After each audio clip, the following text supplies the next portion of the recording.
President Obama is awaiting Senate confirmation for several cabinet nominees. The Senate recently approved John Kerry as the president's choice for Secretary of State.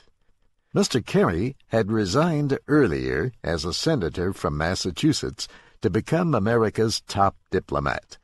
Jim Tedder has our story. Under the United States Constitution, the Senate has the power to advise and consent, give approval, on nominations sent to it by the President.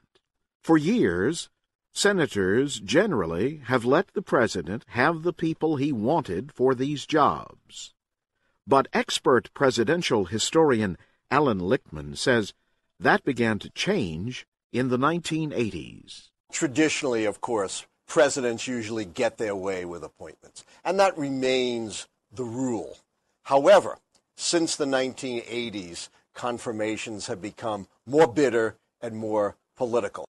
That change began with the battle in 1987 over the nomination of Judge Robert Bork to the Supreme Court.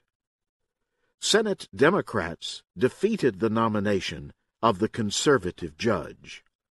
In 1991, Clarence Thomas was confirmed as Supreme Court Justice, but only after a dispute in the Senate. John Fortier of the Bipartisan Policy Center says both political parties have used the confirmation process as territory for dispute. Before, it was often thought that you would give the president the choice as long as it was within a certain range of acceptableness. Today, many people from the opposition party oppose a lot of nominations.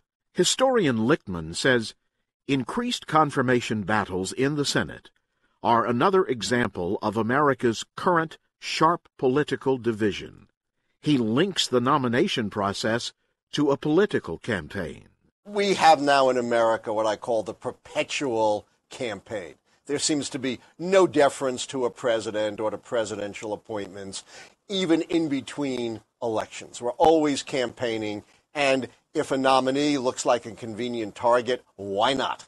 Expert John Fortier says the next major confirmation battle could happen if and when President Obama has a chance to fill a place on the Supreme Court.